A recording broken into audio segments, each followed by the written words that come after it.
Are we? Are we live? Is it good? Can you hear me? Are we live? Check, check, check, check. Guys, if you're here, hopefully that means you already watched Wally's video for the SDOC. We're going to knock that little plug right out. Pineapple bees. We're already making jokes. Good. Justin's here. Justin's trying to help me with my wannabe shrimp tank. I haven't decided yet. But I think it's going to have these shrimp that we're going to talk about today with my new friend, Dustin. I think you guys will like him. He's got good energy. So I don't know what yat means, but welcome, Beetle Guy. Prime Juglone. Yeah, thanks for coming, guys. So tonight we're going to talk about specifically Neocardinia shrimp, but I think a lot of the things we're going to talk about we'll be able to... No, we're not going to talk about the Opeula tonight. But a lot of things we're going to talk about, I think, are kind of universal for a lot of freshwater shrimp. So I think they'll apply it from my experience. I also have a short story. We're going to bring Dustin on. I'm going to tell you what I know about shrimp immediately that I learned in the restaurant industry, what I learned about shrimp. All right.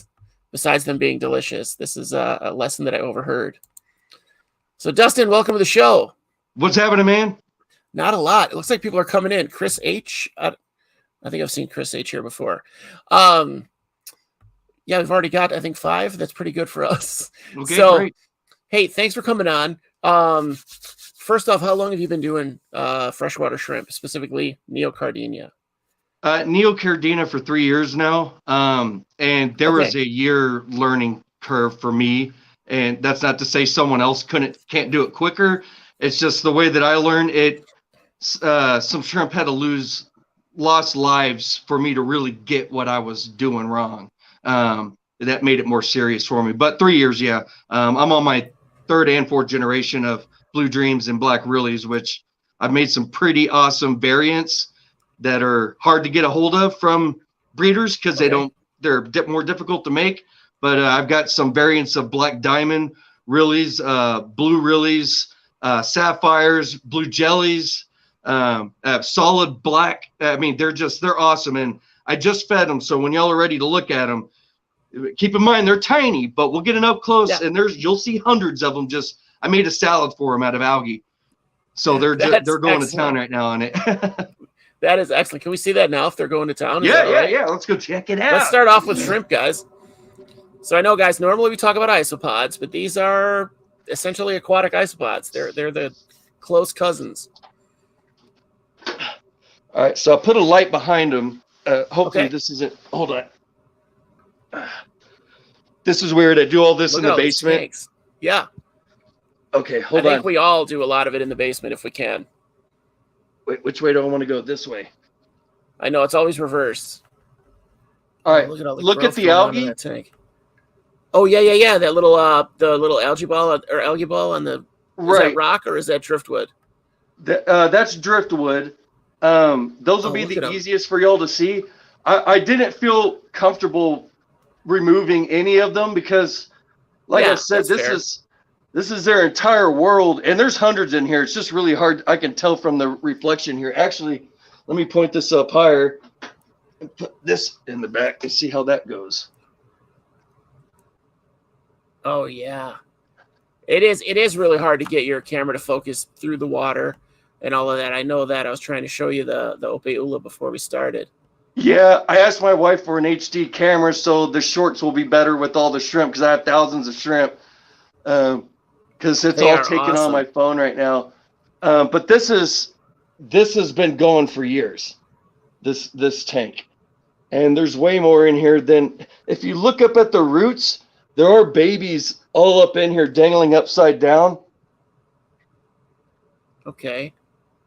Do they start out in that almost larval stage? When they're born, you can't even see them, man. They're like microscopic for the first 2 to 3 weeks. That's so wild. But they're born with everything. They're not like larvae. Oh, sorry, my legs aren't what they used to be. And I have that tank on the ground, close to it anyway. Okay. And I breed shrimp in this too. This is a Caridina tank. So a little bit more exotic shrimp, the most difficult I've dealt with, that's for sure. And I've dealt with a lot of shrimp. I started off killing ghost shrimp. Oh, good. Yeah. And then I moved, and then what I did was, if something died because of me, I took that as a learning opportunity to make others thrive in its spot. So it didn't die for anything. So when I was successful with ghost shrimp, then I moved on bamboo shrimp, mono shrimp, dove into and I wiped out a colony. I all the way. It was devastating. Typically a colony will start off with about a dozen, and that's all you need. If you're going to put them in a smaller tank, larger tank, you may need to put hundreds in there. Or they'll never breed. They won't find each other. So 10-gallon, I would start off with about a dozen. Every extra 10 gallons, you're going to need to add 10 more shrimp, or the breeding won't happen. So you can start them out small, and then to get them started, like, what do you use, like a sponge filter? No, I don't use a sponge filter. I put a sponge over the intake of a HOB, and that prevents any shrimp from getting sucked up in there. And I like the high surface agitation that goes all the way across my tank. So I also have a bubbler, like on this tank, one whole half of it is just constant bubbles happening, and on the other side it's constant circulation, the filtration that is. That's a really good idea, because you are heavily planted tanks, so that's a good idea to keep all that nitrites and nitrates circulating in the water column for the plants. Well, right, and as you get deeper into the tank, you're going to have different amounts of CO2 also. That's going to be higher the deeper you get into the water, and to help get that up to the leaves that are kind of in the middle of your tank, a bubbler helps push that stuff up there and get it to other things that need it, along with any oxygen they may produce. I didn't even think of that, to move the CO2 up into the water column. Shrimp do rock, Andrew. They do rock. I think the Neocardinia, every time, is it Neocardinia or just Cardinia? What I keep feeling I'm saying it's Neocardinia. So like you have Cardina shrimp, add Neocardinia. Okay. All right. Yeah. All right. Because I've been seeing them in videos, and I've been looking into them because I've always loved shrimp. I haven't kept anything more advanced than I think the bamboo shrimp. And they did okay. I think I had one in a tank, community tank of small. I love a community of like the micro fish, but I was never too successful with them. But these guys, seeing videos on these guys, I can't get over the different colors that they have and how amazing they are. Like the ones I want, obviously, you might not know this if you haven't seen the channel. I'm an orange fanatic. I love orange. And I've seen the pumpkins or sunsets. Man. Yeah, those orange pumpkins are something else, man. And you can breed those with yellow too. That's the other thing is with Neocardinas, they run on a monochromatic color scheme. So you can't, everyone wants, I can tell you right now, I wanted a Skittles tank when I first started. You're attracted to all the colors of the rainbow thriving in your tank. And in less than 12 months, it all turns to mud and you're really disappointed.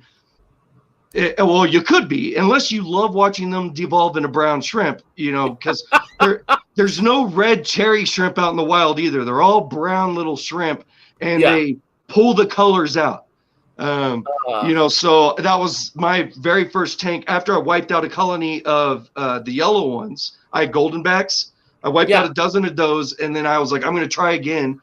Did a Skittles tank. Those went great, and then in less than a year, I had just a bunch of brown shrimp, and I put a school of tetras in there to eat them up. And then I started a Blue Dream tank. I don't feel bad for that. Hey, if you're letting the cycle of life happening, that should be perfectly okay. People saying I couldn't deal with this fish and throw it into the toilet, I don't like to hear that stuff. But yeah, if it becomes food to something else, hey, you're doing what should be happening in your tank. I don't even remove dead bodies. They become fuel for the plants or food for something else. Yeah, that makes sense. Yeah, I mean, they're not going to go to waste. You've got the shrimp are essentially scavengers. They eat everything. As soon as something kills over, they pick it apart and it's gone. There's no loyalty among the shrimp. Oh yeah, their own mom. I half a dozen of them just hoarding dead mom above their head. Feast. They have no loyalty, no nothing, no love. Right. So now, I will tell you this dumb story that I shouldn't call it a dumb story. It was very educational. So I used to work at Red Lobster. This is about 25 years ago. I'm not sure any more new information has come out about shrimp since then. But I overheard a mom who was clearly home educating her kids. She was homeschooling. Clearly, I just know that from this story. So the kid asked Mom, "What's a shrimp?" And he was probably like 6. And the mom looked him dead in the eye and said, "Well, a scrimp is an animal what lives in your garden and comes out at night to eat the vegetables." Now, I stopped what I was doing and looked right at her. And then I looked away and started laughing, like right next to her. And I remember that's an exact quote of this lady from 20-some years ago, because it was so ludicrous. It just lodged in my brain. I've forgotten things about my own child, but I remember this story. I can see her face, like the face of ignorance. It was the sheer ignorance and the confidence that she delivered this information to her child. The lie she put on a pedestal for them. Oh, man. The embarrassment when they repeat this. Yeah. It's okay to tell your kids, I don't know. It is. Or just be like, I have 2 kids. If I don't know, you don't get an answer. Yeah, we have Google, kid. Go look it up. What's the matter with you? You have the same technology I got. Yeah, it's so crazy. It was so crazy. This is pre cell phone, pre Google being in your pocket. Oh, right. Still, I was like, do I correct her? Do I tell her that she's 100% wrong or not? Embarrass her in front of her kids. Yeah, I'm just like, hey, dummy, not hey, ma'am, or what? Just hey, stupid.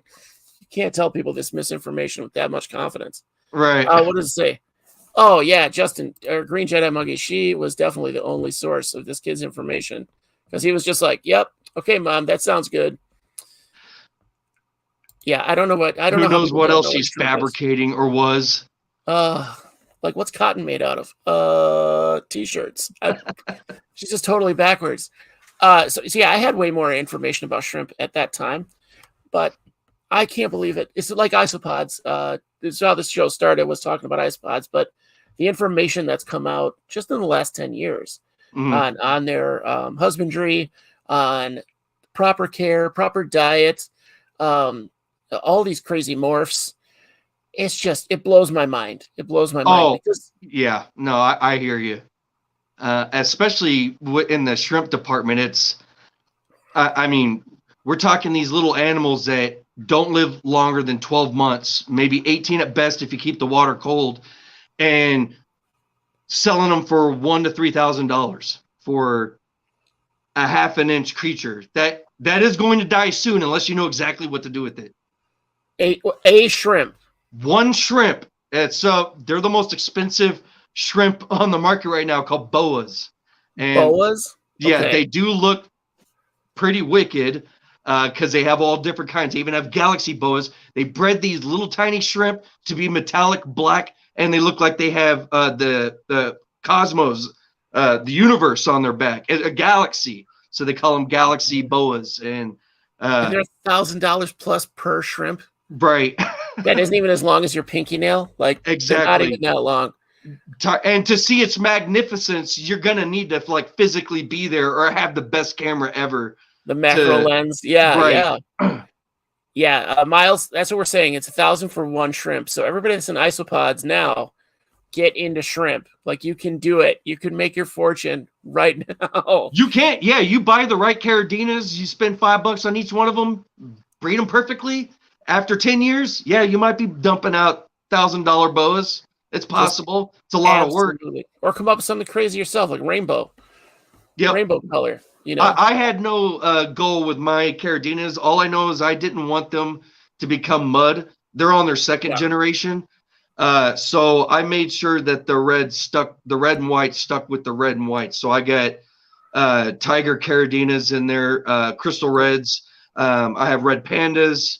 I have red King Kongs, just red all kinds. So if any of them mix, it'll be perfectly okay. And I'll keep all my bright reds and whites, just different patterns. Okay, so they'll keep the colors, just different patterns. Right. With Neocardinas, they need the only 2 colors you can experiment with without them turning brown instantly is black and blue. And that's because black isn't black, it's blue. It's a really, really dark navy blue. You try to mix anything else, you're going to get brown almost instantly. Their first batch may be brown, and you just reversed 5 years of work in one go. At least. Yeah. That's awful. And you're not. Do they shoot out random like morphs or whatever else? Like I think I You're saw gonna get, somebody's. yeah, you'll get oddball variants continually. Uh, Most of your at-home breeders, like myself, they'll cull shrimp. So if they notice that one of their buried shrimp the next day, 40 babies, so they'll wait a month, see how they start turning out, and any that are off slightly, due to the color or a pattern they don't like, Yeah, yeah. they pull it out and toss it in another tank.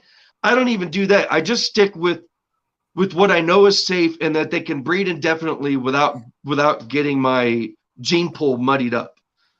So that's how I like to do it. I make these guys forever homes. I don't plan on ever. There's hundreds and hundreds of strip in here, but I wouldn't mess with selling them. They just live their life. Then the kids come out and they eat their parents, and the cycle continues. So, guys, if you needed to know what shrimp eat, they eat their parents primarily. That's the diet.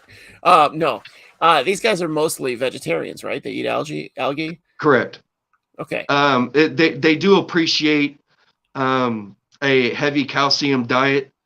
Okay. So, pellets on occasion, which isn't completely necessary. The weak ones won't thrive, but the more food you provide, the more, successful juveniles become adults. So it all depends on the food supply, because most of them, their entire lives can live off of biofilm and algae that happens naturally throughout your tank. Yeah. If it's a well-mature tank, it should be producing lots of microalgae, hair algae, and biofilm continuously.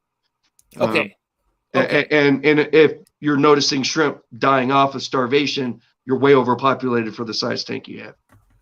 So move them on up, or cull some out, I guess. So in which case you can just like I say, let natural selection happen.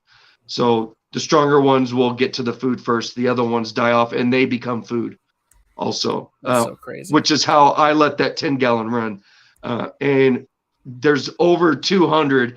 It's impossible to keep up with the count. I just know that there's over 200 because you can see a dozen here, and you do simple math that way. Yeah. But the population has never exploded outside of that because I don't allow it to. I don't feed them all the time. I let them scavenge forage what's available.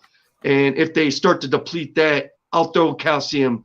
It's Sarah, it's called little Sarah, which are awesome too, because you can see them grab those little tidbits and scurry off with it and start shoveling it in. Yeah, it's really interesting. I mean, yeah, they're just eating, but it's interesting.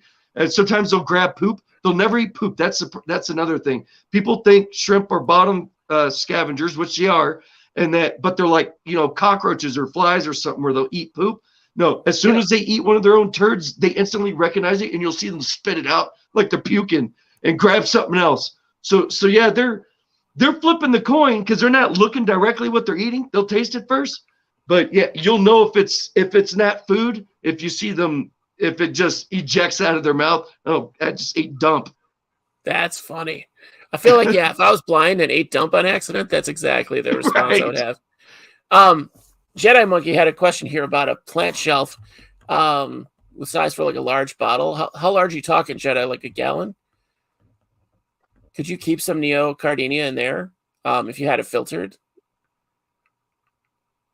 Let's see. Like it's talking about a large bottle. Is there a species of shrimp that could be kept there without filtration? Jedi, I think you'd be looking for the Opeula. So, and get them a brackish setup. You can definitely keep them in a bottle, probably like 20 to 30. They're good, and they'll kind of help themselves. Like it's a riparium is what she's wanting to do, and it's perfectly okay. I say if your vase is at least 3 gallons, and you have a huge plant growing off the top, it should take care of a lot of things. Let the plant go through its process first, because plants also go through a cycling process. Just like fish can, if you start your tank off with fish in there day one, they're going to go through their own ammonia cycle, which could kill them. Plants go through the same thing, but they recover. Okay. Perfect. See, I think size matters. But again, with the shrimp, you said like if you go too big, too fast, they're not going to find each other. You're not going to have a lot of success that way.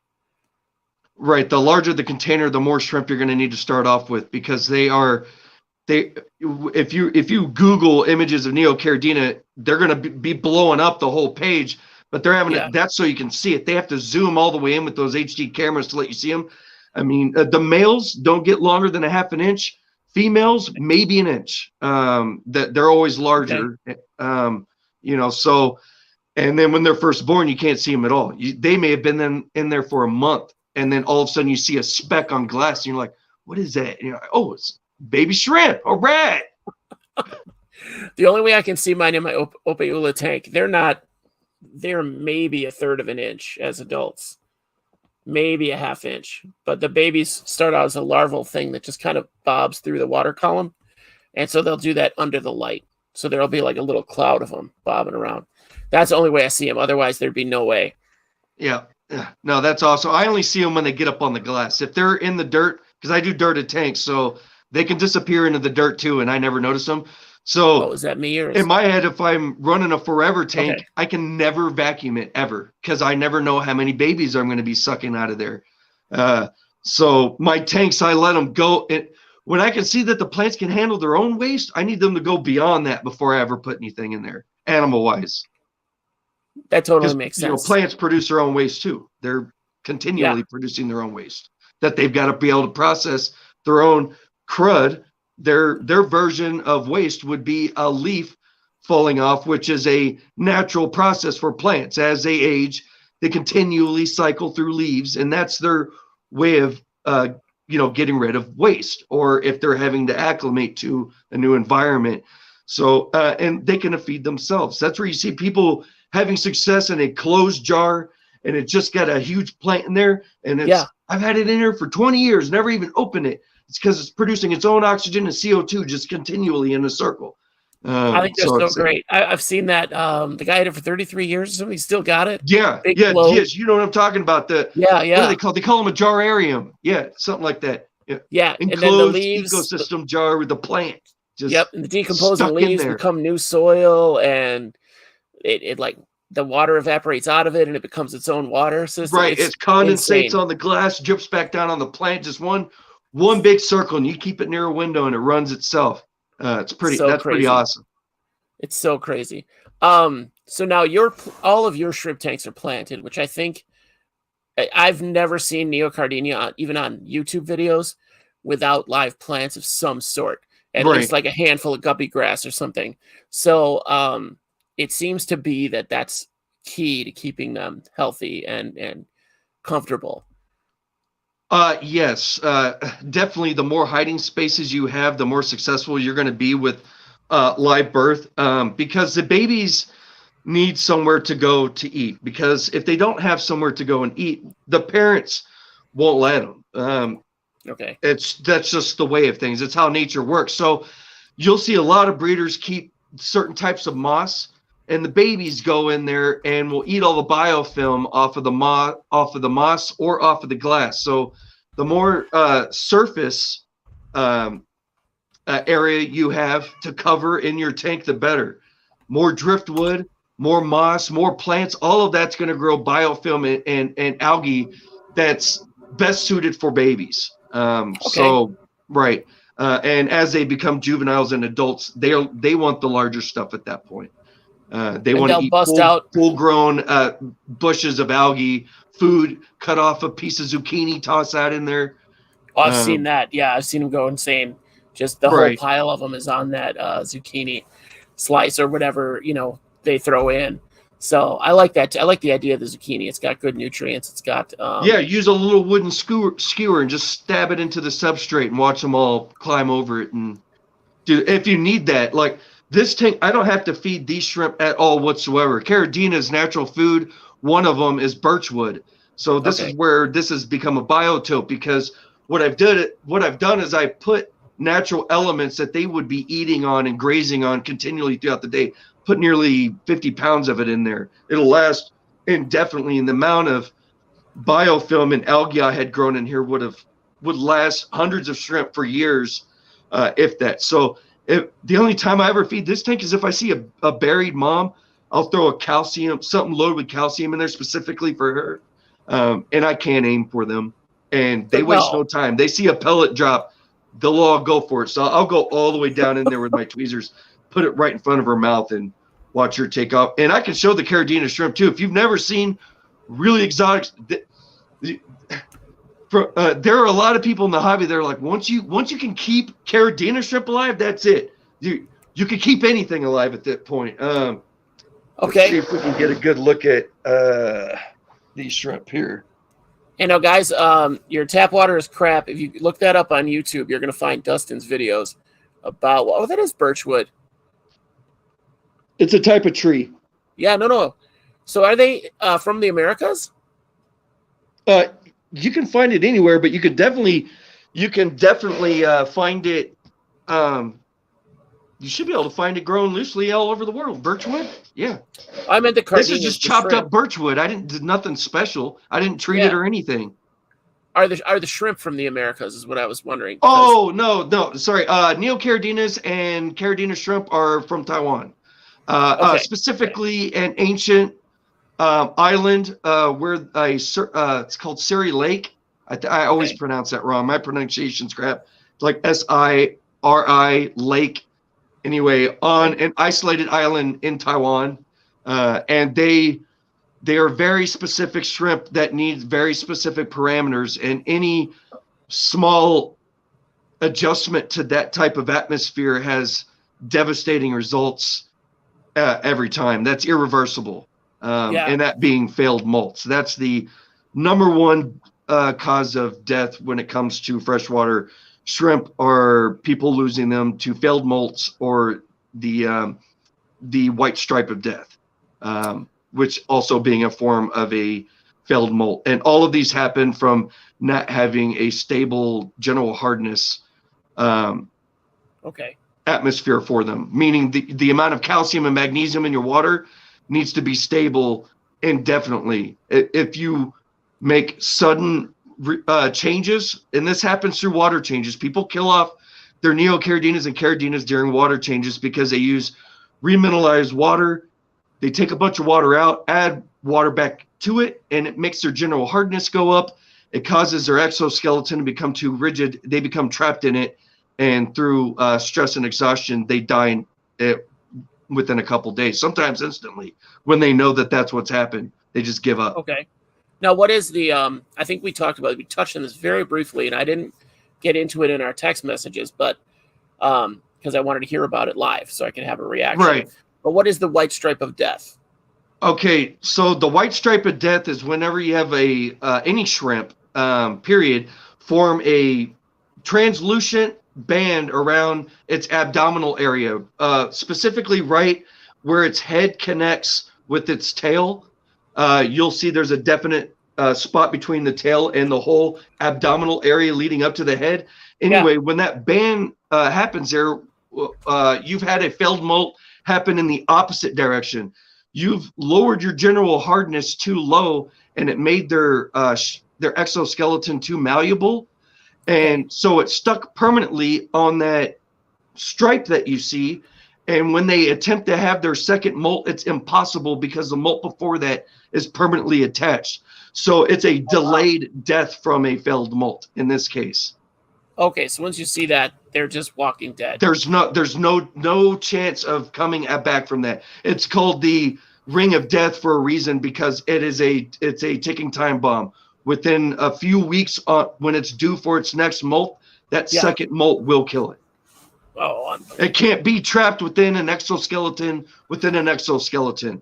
Now you've got two skeletons on top of each other, and that leads to certain death, just like the first failed molt should have.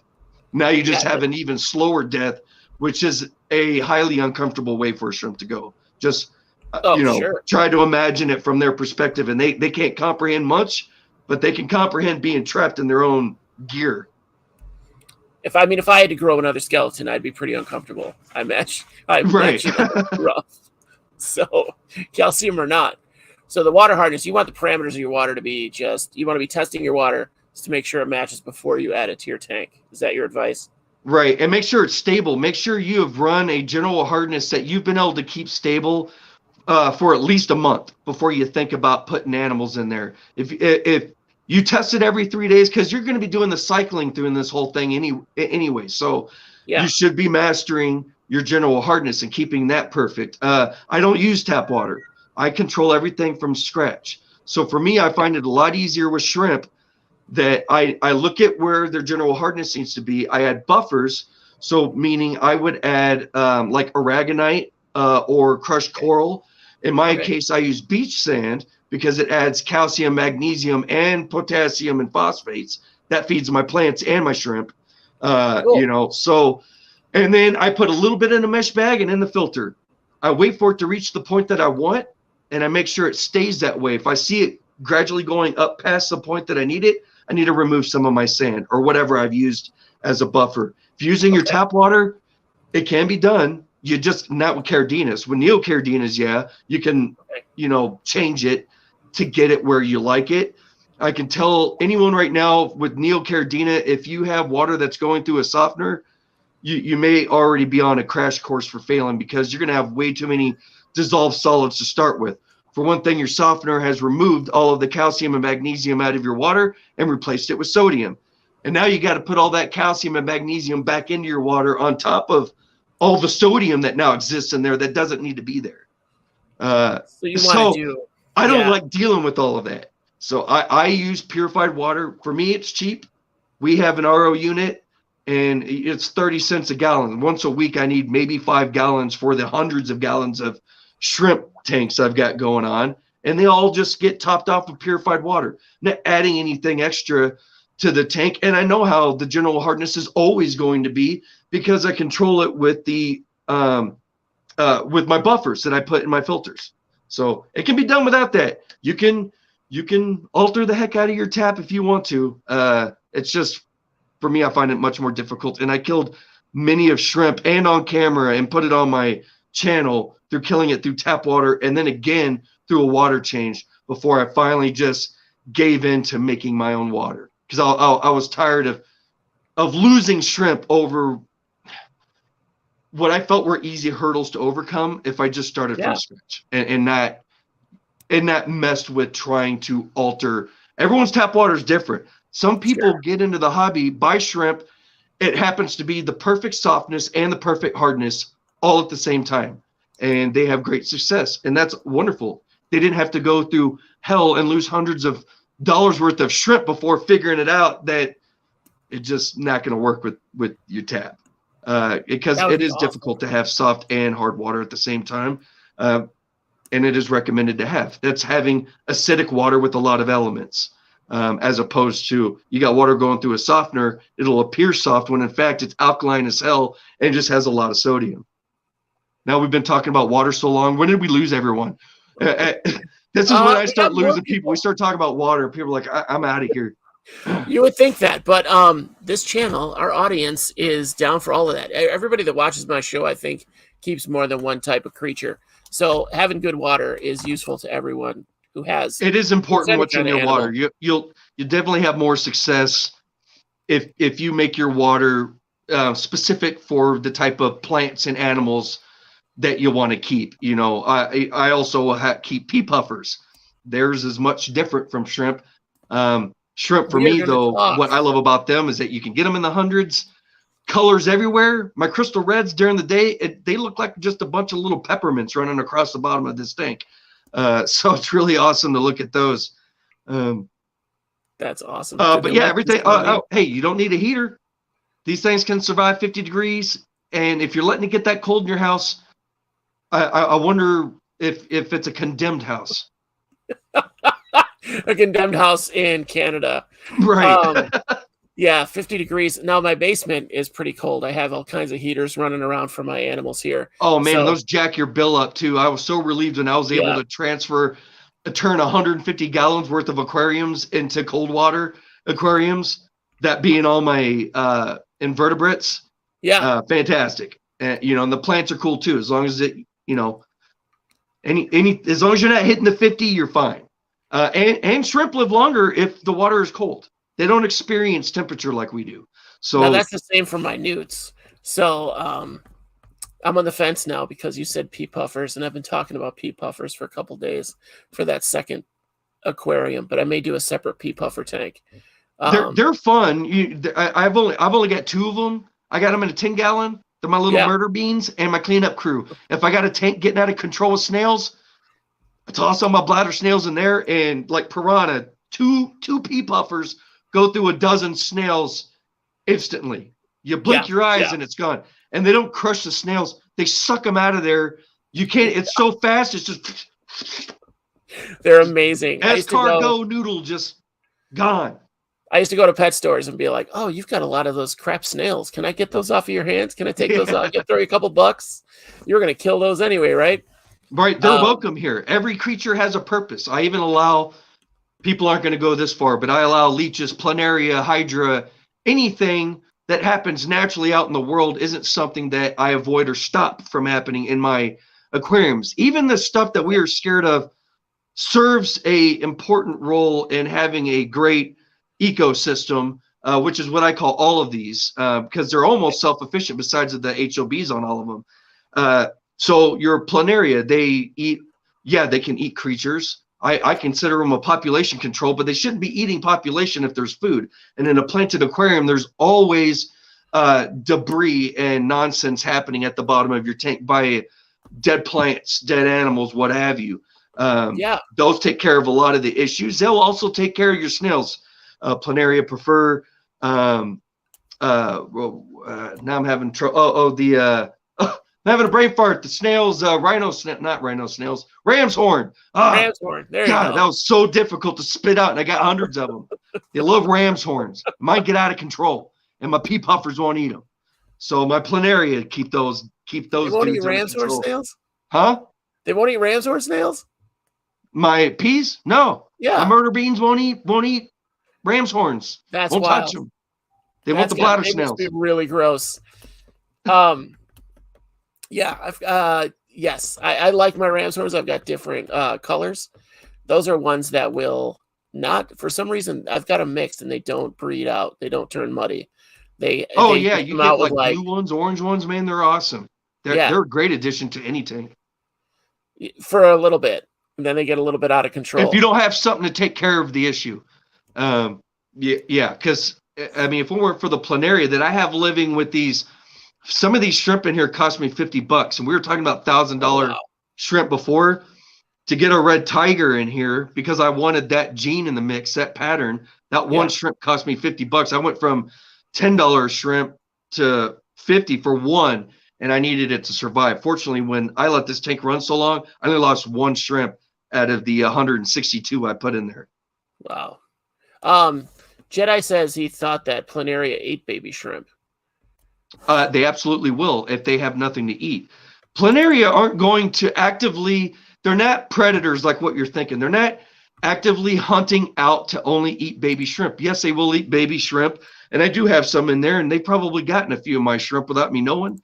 But I also, if you go on my channel, watch my planaria video. I documented hundreds of hours of planaria avoiding shrimp and snails to eat algae first. They prefer they prefer debris. They truly want to eat the grime, and the way they produce is jacked up too.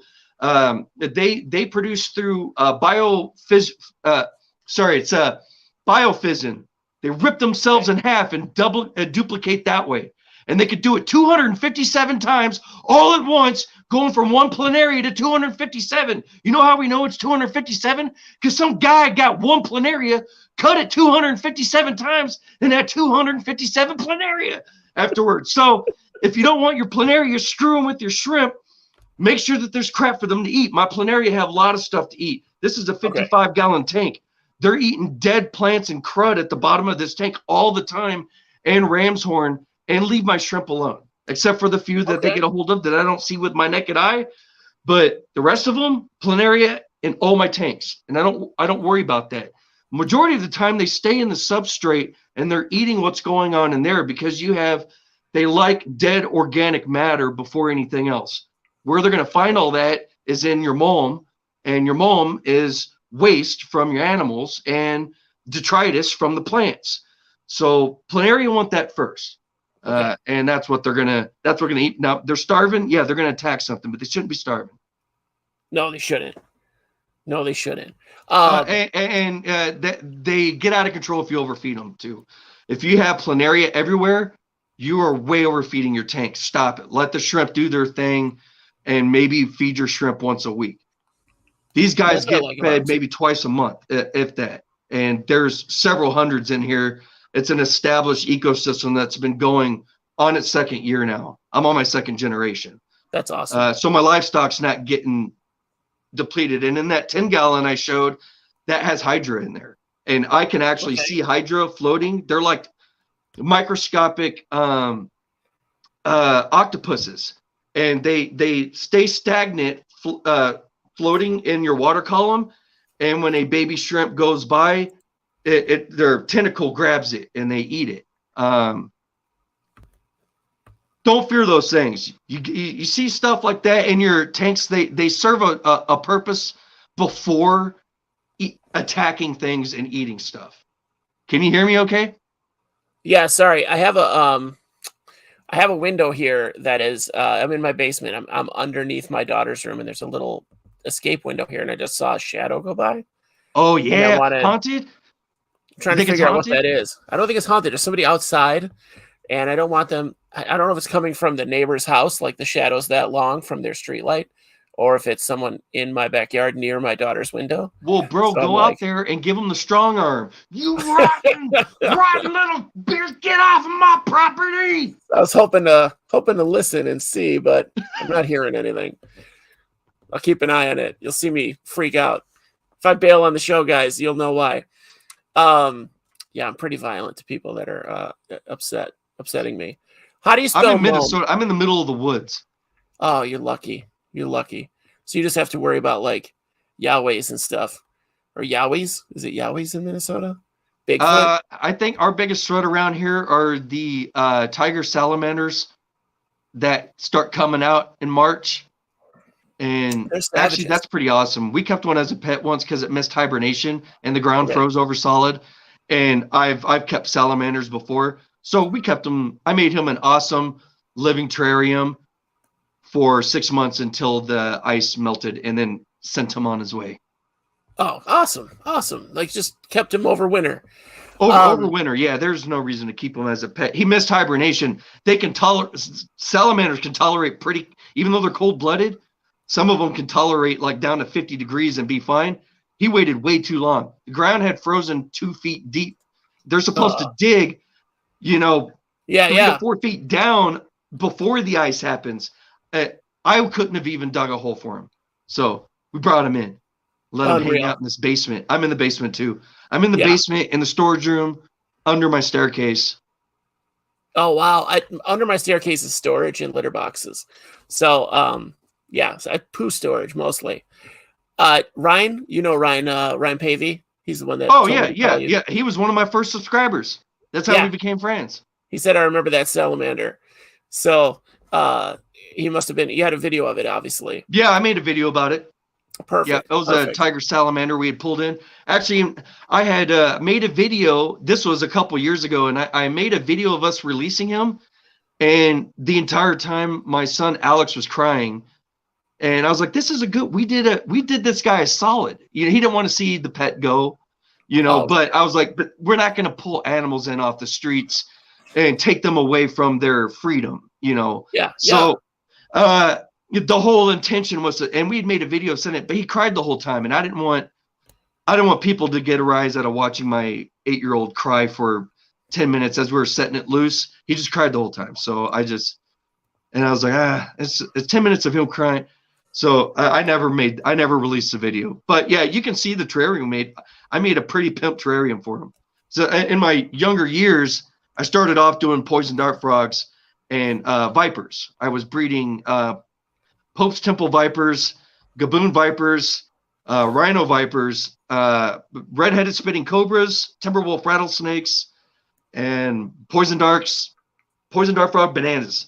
I had over 36 different types of terrariums and desert scapes in my first apartment when I was 18.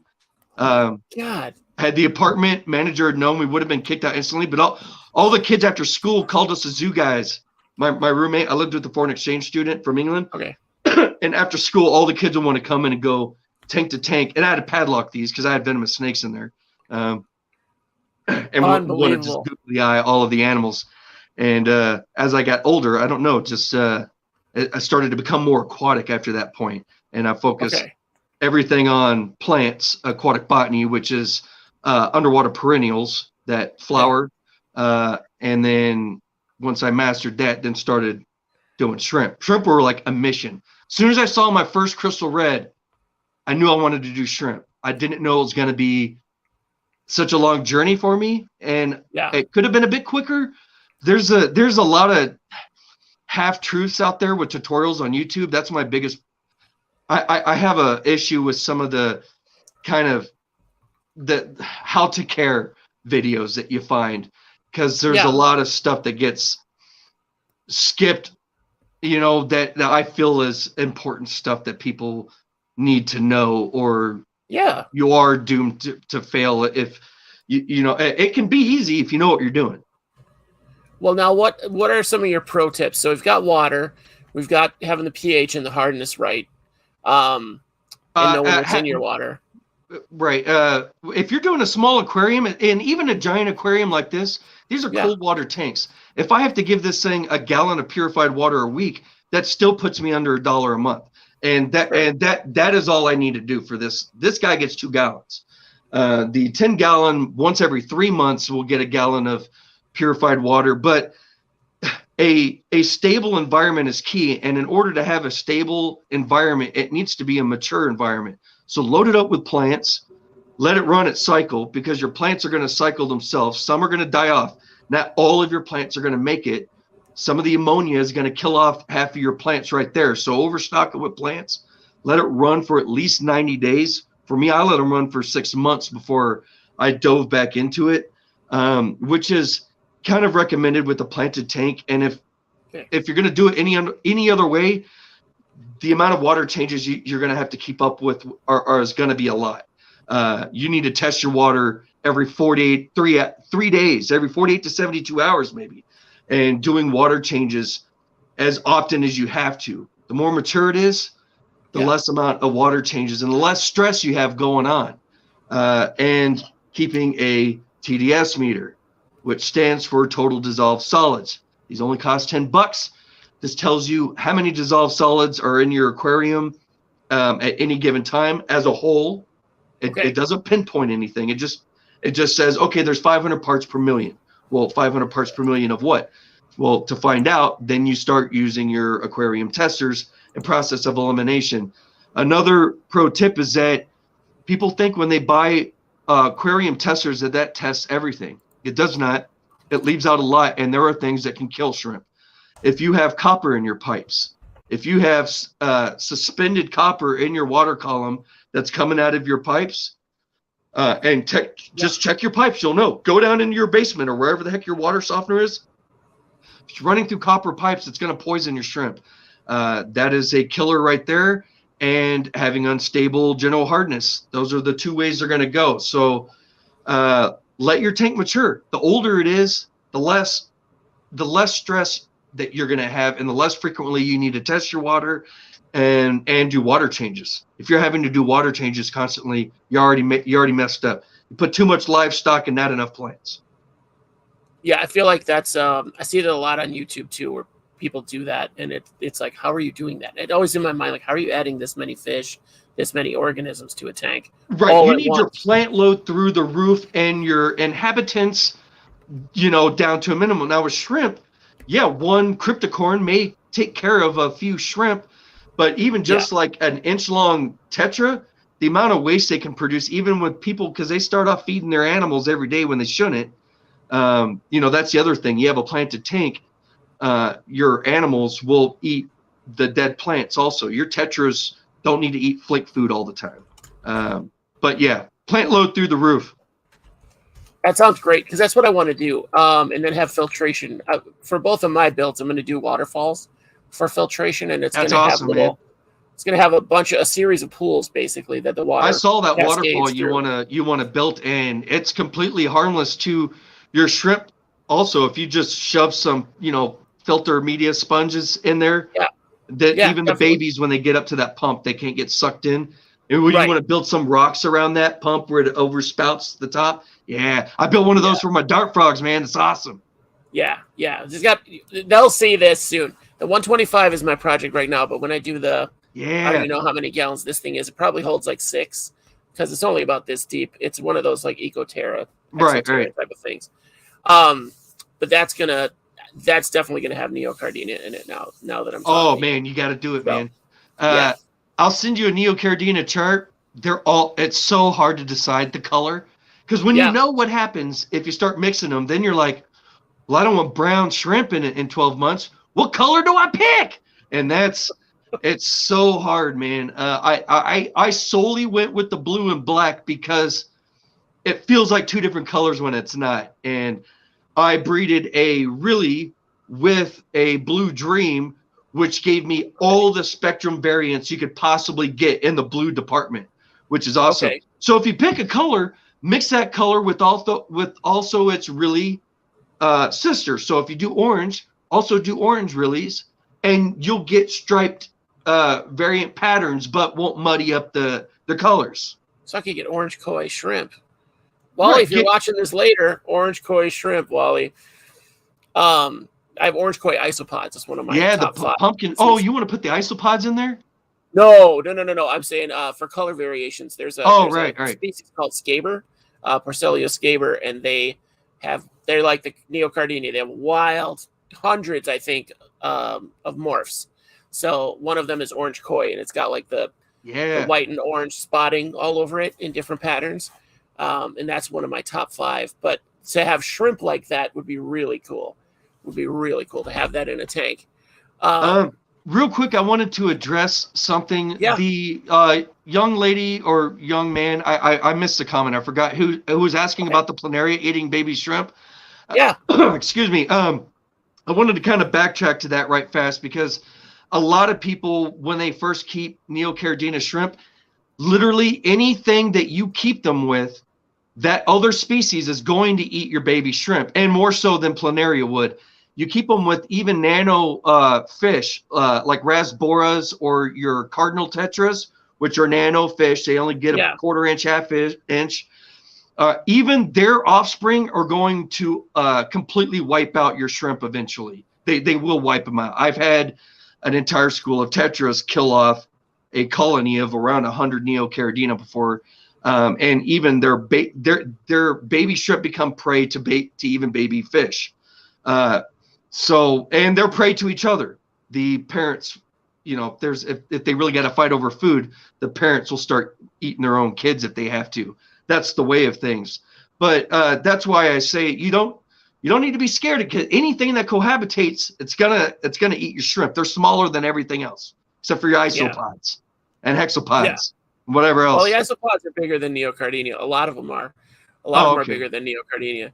But they're not aquatic. There are aquatic species. I wouldn't keep them in Neocardinia either because they'll outcompete. Like Gamaris, I was like, I could keep Gamaris in with and breed the Gamaris shrimp with Neocardinia. Keep them together. Don't worry about it. But they super outcompete the Neocardinia, and they use the resources that the babies would use. So eventually, like pretty quickly, they just basically starve out your Neocardinia colony. Oh, and any larger shrimp besides your filter feeders will also eliminate your Neocardinia. So besides bamboo shrimp, which they shouldn't even be in the same tank anyway because their general hardness is complete opposites.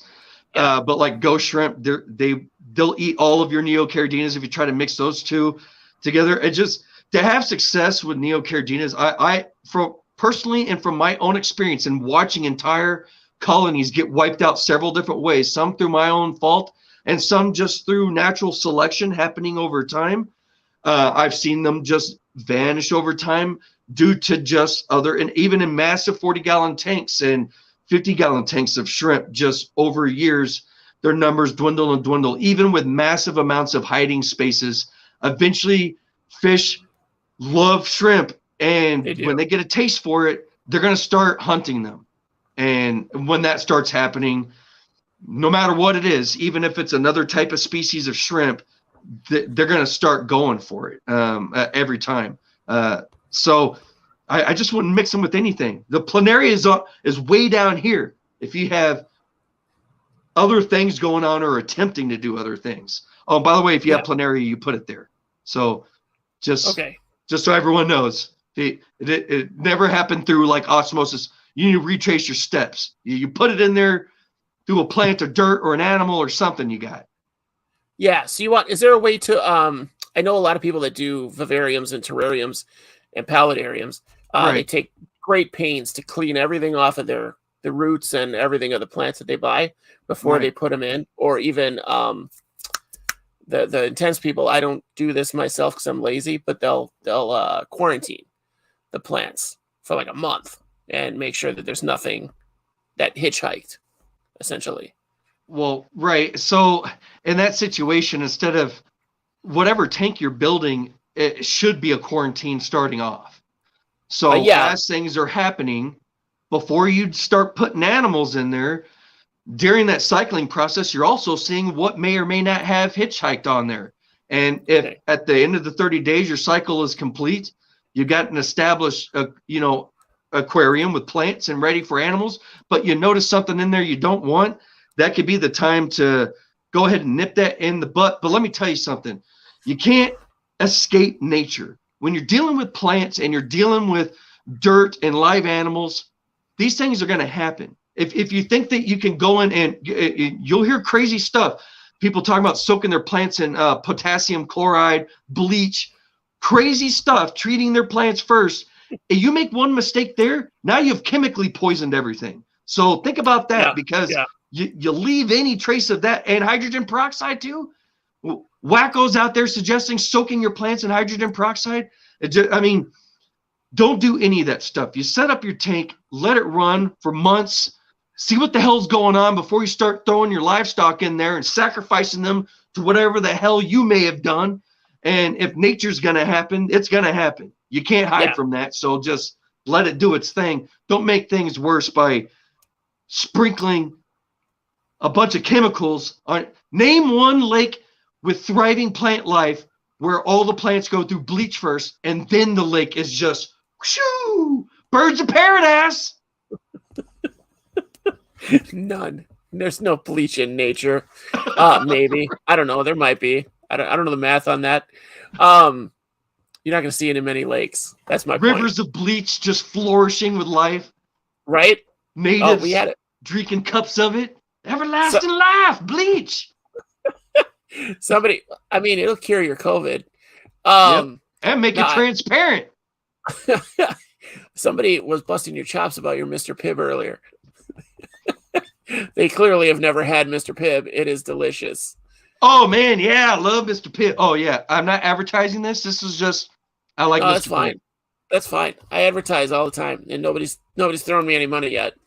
I've had people actually accuse me of advertising a beverage I sipped of during a video, and then I'm just like, it was just the beverage of choice. I promise you, no one's paying me to have a Pibb. I swear. Listen, if Pepsi, even though they made some horrible ads a couple years ago, if they want to throw me some money, I drink Pepsi all the time. I will. Dude, if we start talking about Pepsi, it will never end. Like my rant, and we're not here to talk about that because it goes on for miles. We'll talk about it another time. I promise. All right. I love rants. I love to hear them. I love to write them. Jedi, how do I get rid of parasitic hitchhikers in your plants? I have a technique that I use, and it's just starvation. That's that would be during your sorry, I didn't mean to cut you off.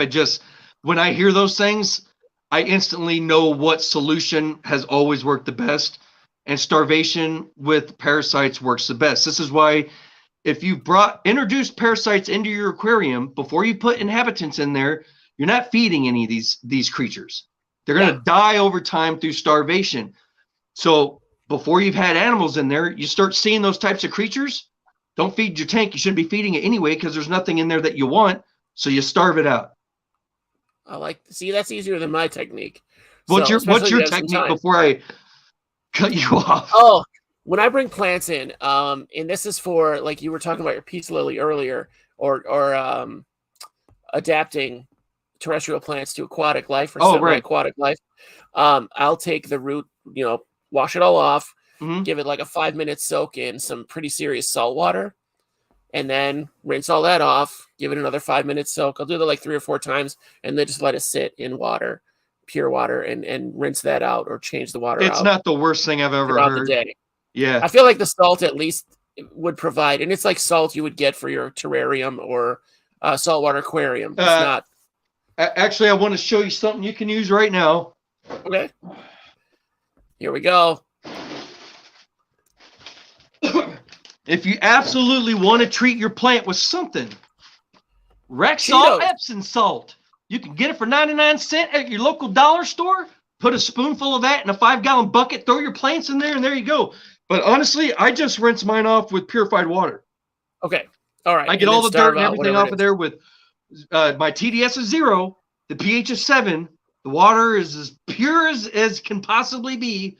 And I clean my plants. They take a 24-hour dip and a scrubbing with a toothbrush. Where's my plant toothbrush? Okay. I don't know. Oh, here it is. Yeah, my plant toothbrush. That's what you use soft toothbrushes for. I don't know who the people are that need a soft toothbrush, but yeah, double soft. Yeah, you brushing your teeth with double soft, you're doing it wrong. You might as well eat butter. But for cleaning off plant roots, yeah, this does a trick. I love it. I love it. I told you guys, I love Dustin's energy. Yeah, we're totally gonna sponsor or be sponsored by Pepsi. Call me Pepsi. This is your audience. Pepsi, but don't promise us a jet and not deliver. Yeah, I got 301 listeners. You got this. That's huge for you. It's so huge. So much to market.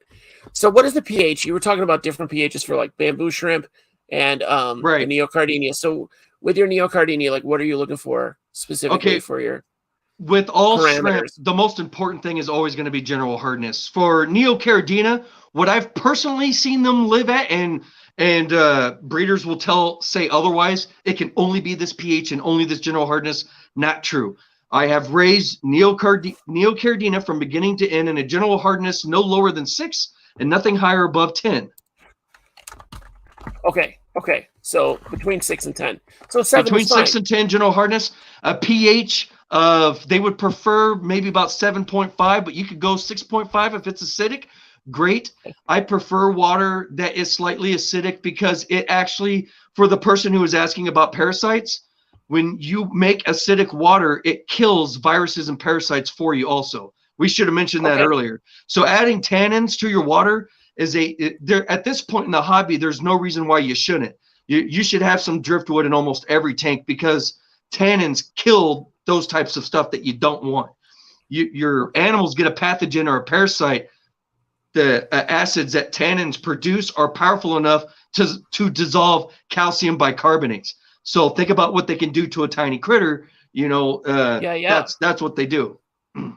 That's fantastic. Yeah, because I've seen a lot of the like the really impressive tanks with Neocardinia or other shrimp with like a leaf litter on the bottom, basically. Added like magnolia or something like that to add those tannins. Pretty much anything dead that's not a poisonous plant, like the obvious stuff. Don't go throwing dead poison oak because it's still poisonous even when it's dead. And almost, I won't say almost.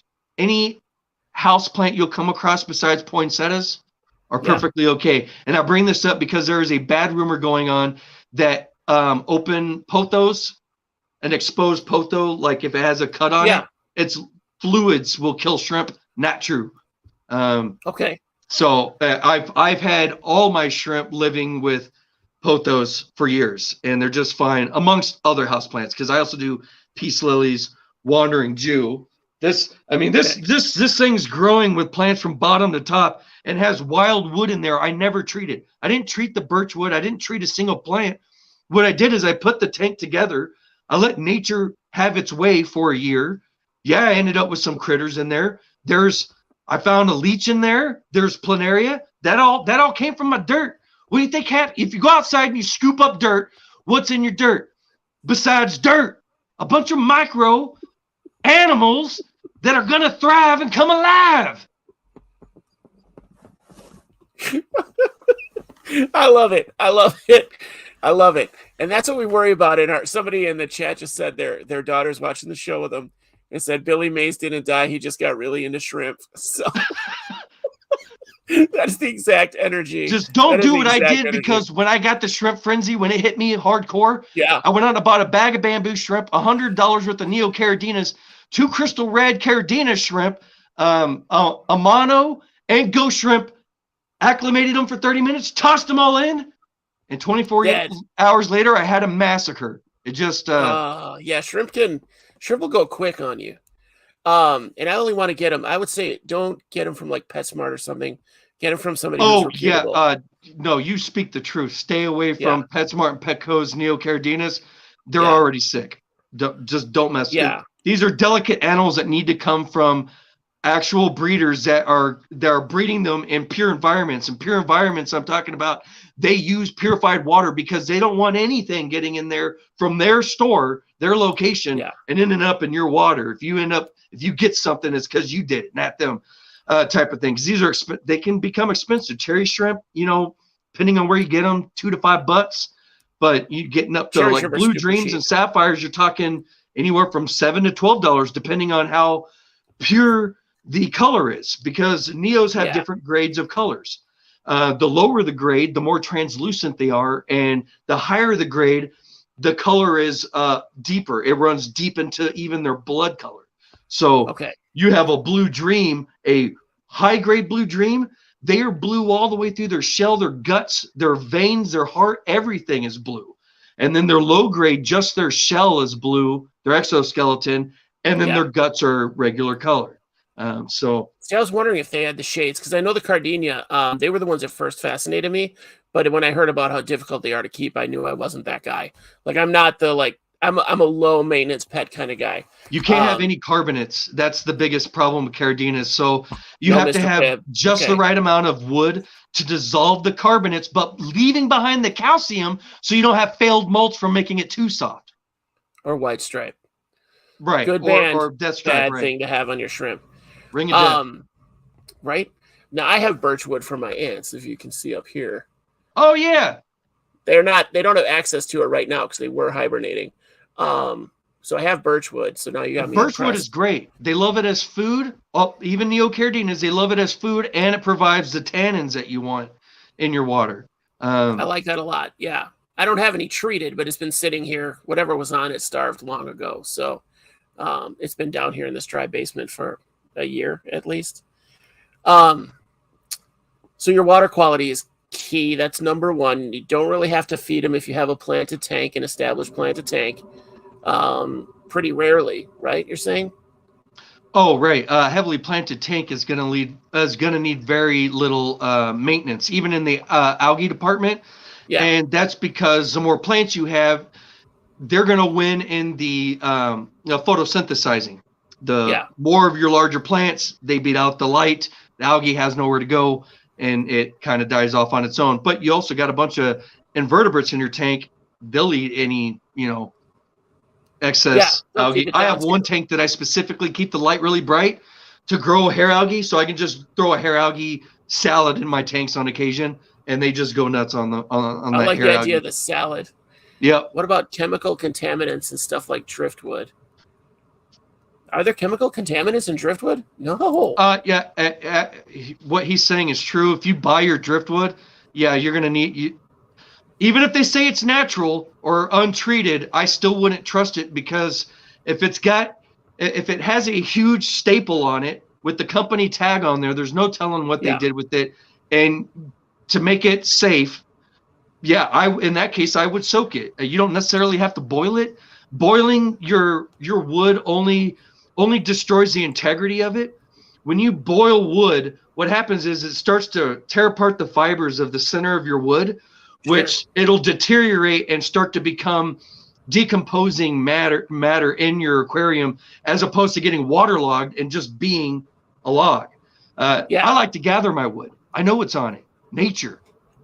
So even in that situation, I'll soak it in just pure water overnight. This birchwood, I grabbed it, do it straight in the tank. Everything's great. Now, years later, there's hundreds and hundreds of shrimp living in there, and I love it. That's with awesome. Planaria and their pals. I see them holding hands and shit and stuff. You can throw out a couple swears. We're good. We're good. It's been a rough month. Not a rough month. I've been trying to cut down because I have a 4-year-old who mirrors everything I do. Right. I got kids. They all went to sleep for about an hour ago. Same. Yep. 8:30. 8:30 school nights. Perfect. Now, how old are your kids then? 9 and 13. Oh man. Youngest one's Alex. The older one's Adam. Nice. How old are your kids? They 4. I had a 4-year-old daughter at the age of 44. All right. So 43. Yeah. So that was real dumb. I love her, but she wipes me right out. And climbs on bed with you every night, right? She's trying now again, which is she never really did, and now that's her thing.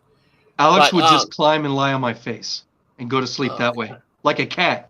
You ever had a cat smother your face while you're sleeping and you wake up and there's just a cat on your face? That would be Alex. Every night. That's my cat. That's Jinx. Jinx is on my face and Widget's on my feet. And I roll over, toss and turn all the time, so I get clawed in the feet all the time. In the middle of the night. Now, are your kids into this as well? Do they help you out at all, or? So my youngest son, Alex, he does.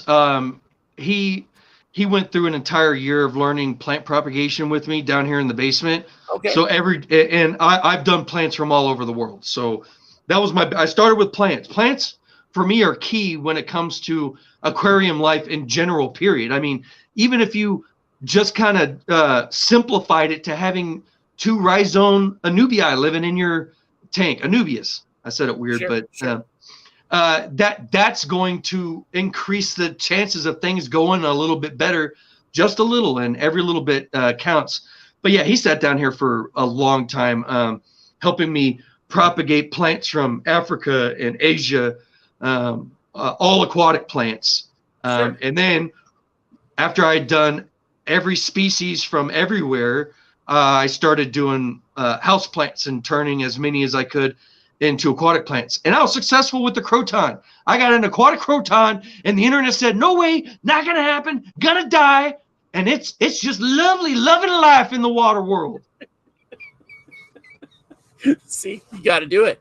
Sometimes it's got to tell the Don't internet. let somebody tell you it can't happen unless it's going to result in an animal's death. Now with plants, you can play the piper and gamble all you want, and you may have success with some plants and other kinds die.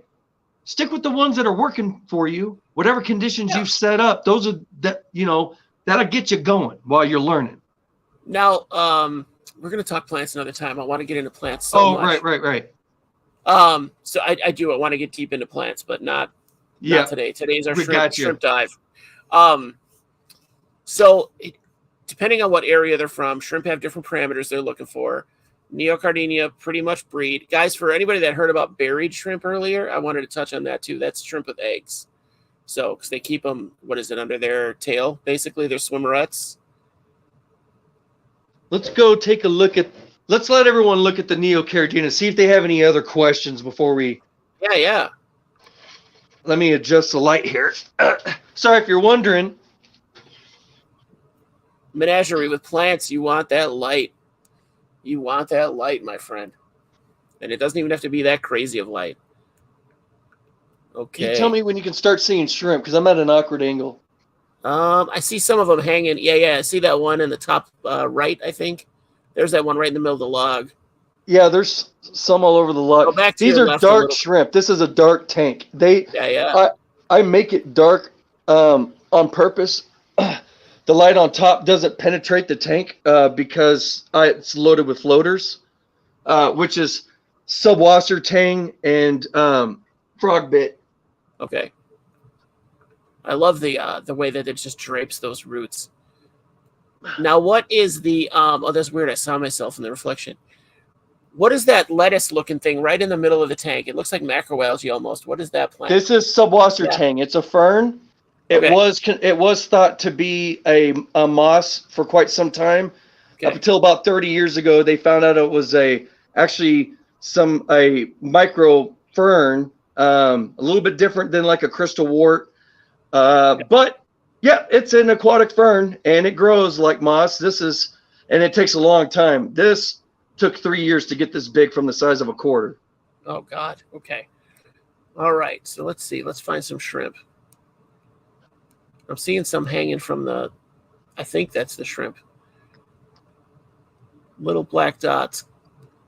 Can you go back over the log, like the middle of that log? I saw a good size one. There he is. Snail on the glass. There's some on the back. You can see those. Oh, there's a big one. Well, I guess it's not a big one, but there we go. Go straight up just a little bit, Dustin. There's a guy right there. A couple of them. I don't see anybody buried yet, but surprising. Let's see. Buried? Oh, there's somebody's in here's packing heat, man. It's it's hard to see, but there's always babies happening in this tank. It just never stops.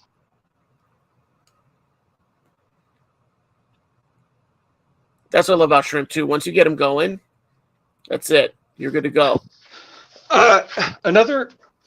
Excuse me. We're all alive, and I'm being all awkward as hell on the floor. Welcome to the show. That's how we do things here. Yeah. And I'm in the storage room. I'm in the reject part of the house. Don't do a heated tank if you want your shrimp to last longer. Don't put a heater in there. It's completely not necessary. The plants don't. No matter what plants you pick, they'll all do fine as long as it doesn't hit 50 degrees in your house. And shrimp live longer. The reason they live longer is colder waters kind of slows their metabolism and everything just slows down. If you heat the water up and keep it 78, 80 degrees year round, it's going to cause them to circulate life really fast. So they'll get knocked up and have babies in months, but their lifespan will be cut down by 1/3. You'll be losing anywhere from 6 months to a year by keeping them in warm water. Okay. All right. So no heater. If you hear you need one, it's not true. They can survive in frozen temps. Shrimp can. That's my point. So heaters rack up a bill. Like this 55-gallon at one point before I knew I wanted to do shrimp, it had a 300-watt heater in there, and I was like, this isn't going to work. I'm moving to shrimp. So you got to figure it out, right? And once you do have a clutch of babies, whatever they were born in, whatever your water is, when you start seeing babies, that's the water they want for the rest of their life. Whatever it is, test your water then and make sure it stays like that indefinitely. That's it. It's easy to control if you make your water from scratch. If you're trying to alter your tap water, good luck. You could gamble and see if your water is just right. But people have a lot of mistakes when it comes to understanding general hardness. If you have water that goes through a softener, that does not mean you have soft water. Okay, that means you have alkaline water, and the salt rock has removed all of your minerals and replaced it with sodium.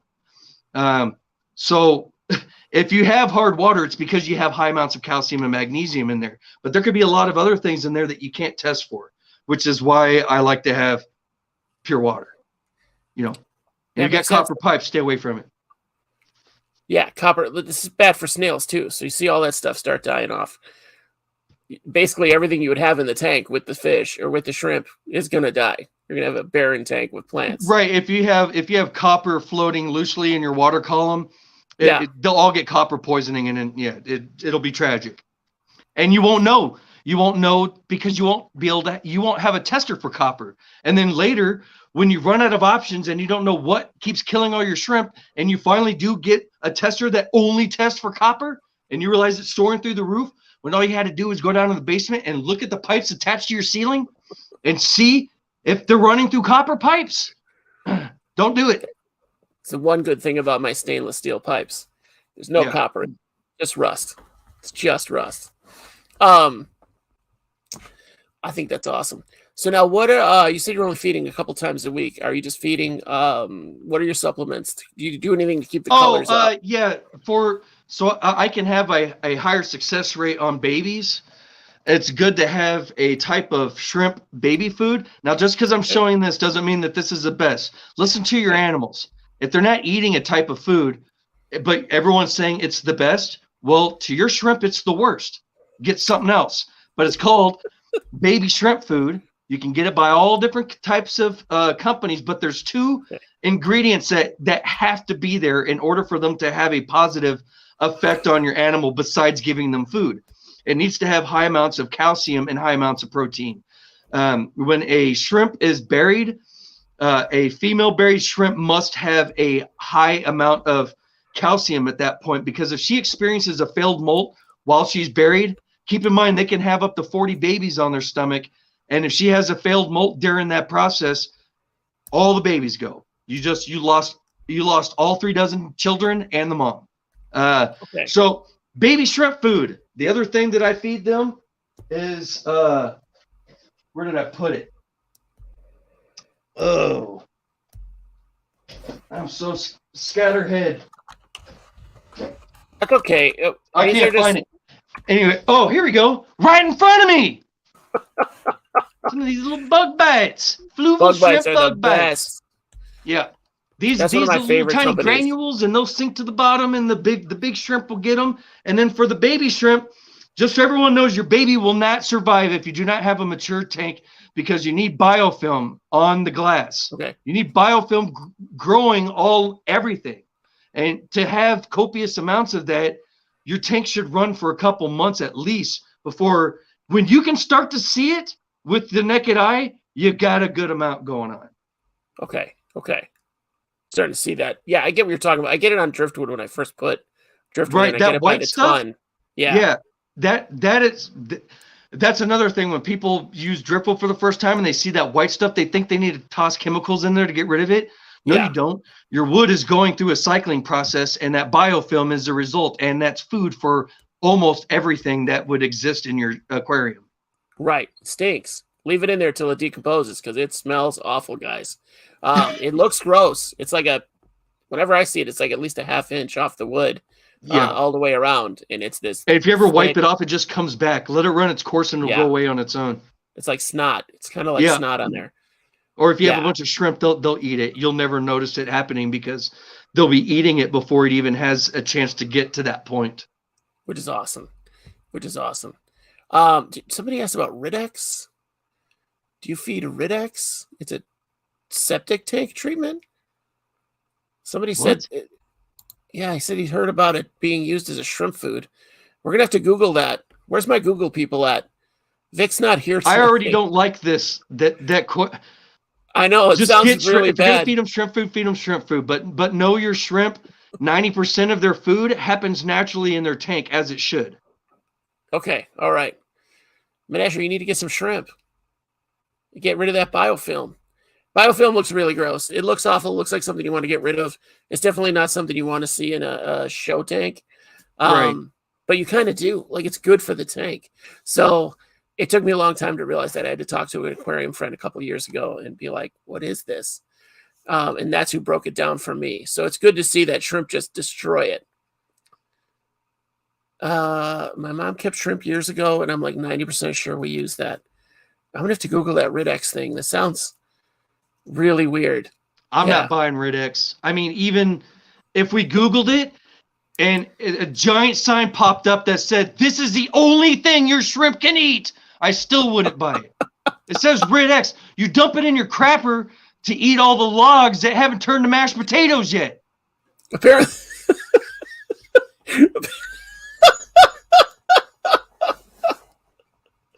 Bravo. I didn't even have to bring a joke this week. Apparently Ridex is a thing. All right, Menagerie's looking it up. So that's cool. That's interesting. I'd like to hear about it. I'll look it up myself to see if people are feeding toilet products to their animals. It's non-toxic and it encourages biofilm growth. Oh, okay. The shrimp aren't eating it. It's helping their food grow. So if you want to boost your biofilm, you can use it. And it's not shrimp. So, okay, that's good to know. Yeah, they don't really eat it directly. Okay. And then you said you have calcium treats that you give them as well, like little bits that you'll give to a mom on purpose. Oh yeah, the Sarah food is one of my favorites. Let me go grab it. I keep having him get up. I feel awful. He's just very mobile. I'm asking All him right, questions now about. this has pictures, and this is what they make. This is what they do. These guys make this shrimp food, and yeah, they're a little bit larger than your fluval bug bites. Let me see if I can even show it to you. Hold on. See it? Oh, okay. It's not white though. Okay. No, they're brown nuggets. It's highly compacted in protein and calcium. Okay. And then if you look at the ingredients, tree bark is in here, birch. Birch is in all shrimp food. So knowing that, put all the birch wood you want in your tank because it's also going to make it acidic, and your shrimp will love it. That's so funny because I literally was going to use birch as a bridge because I was going to initially have vampire crabs in this tank, in this pelletarium, and use birch wood as my driftwood, but as a bridge to come up out of the water for the vampire crabs. Oh, awesome! Yeah, I've seen those. I've seen those. They look pretty cool, man. Yeah, but I want these Neocardinia worse. So vampire crabs are cool, but I don't want them munching up all the shrimp. So got to pick one or the other. Neocardinia aren't that difficult. If I were to give you a quick, can you hear me okay? Because you're glitching. Yeah. Okay. Oh, that's because of my internet connection. If somebody has a pen, I'm going to give you a wide range of parameters that you can go by and know absolutely nothing. But if you can at least read numbers, this will help you. A pH of 6.5 to 8.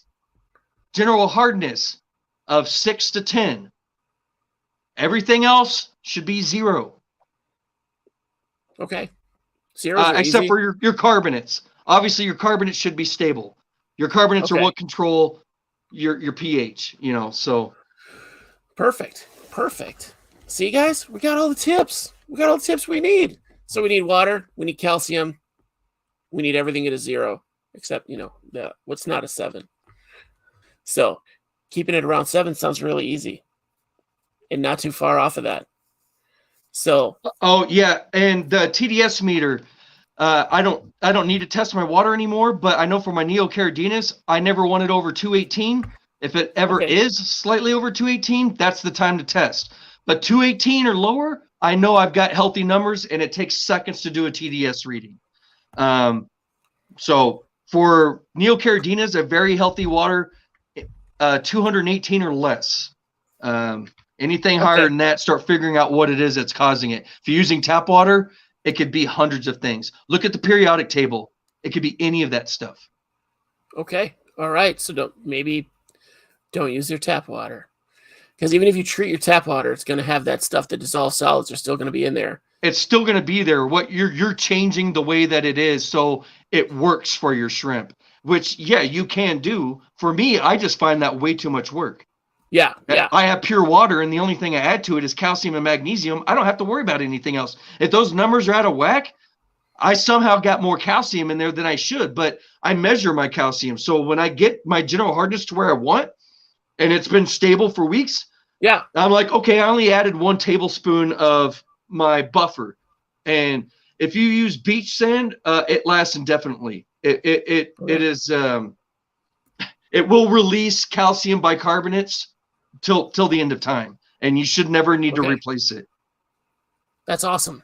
I have extra crushed coral, like 10 pounds of it, I think. From crushed coral will dissolve over time, and you have to replace it. But yeah, crushed coral is great, or aragonite, whatever you find that you like to use. I personally like using beach sand, mostly because it adds potassium, and then I don't have to feed my floating plants. Oh, that works out. So it's good for your planet tank as well. Right. Because it provides phosphates, potassium, calcium, and magnesium. So my shrimp are getting what they need. And now my floating plants and rhizome plants are getting 4 micro and macronutrients that they would like. That's awesome. So see, guys, they go together. They're like symbiotic. It's perfect. My internet's really crappy right now. So that's everything's kind of crumbling over here. Let me see. Where are we at here? Give me just a second. It looks like it's good. Well, we're almost done anyway. So, because I think we did our hour and a half, so we're good.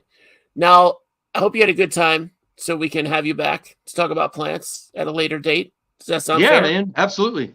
Cool. I'm thinking relatively soon, like maybe by the end of January or mid-January, if No, that's okay. that'd be great. We'll I've only talk. gone live once on my own channel, and I was just me, so it wasn't as much Oh, fun. It was just me yelling at everyone.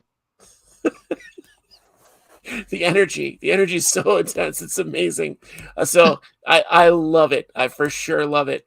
What sounds insane? Okay, they're talking about the Ridex still. Does anybody else have any questions before we go for Dustin? Oh, and by the way, I have tutorials on all this stuff. So if Yeah. you want to watch a video, I demonstrate things from beginning to end with shrimp and plants. So you can go into my Neocardinia playlist and watch what I've done from beginning to end, what I did to my filters, what I do to my water, etc. You know, if you want to watch tutorials on something like that, The very videos are beginner truly friendly great. tutorials. They are great. I've been going through your stuff there. Dustin's channel name again is Your Tap Water is Crap. That's the name of the channel, right? That is the name of the channel. Yep. I'm gonna put that in the description in the down there part, so it'll be there. Best beginner species of shrimp. What would you say is the best beginner species of shrimp? If you're gonna go with something that you would find at any random pet store, I would say a mono shrimp or bamboo shrimp. Ghost shrimp are a little bit more difficult because they need their water way more hard than most people realize. So regardless of what your tap water is, you more than likely do need to add calcium and magnesium. They want 400 parts per million of those elements, which is a lot. Bamboo shrimp want about 3, which is pretty average for tap water across America.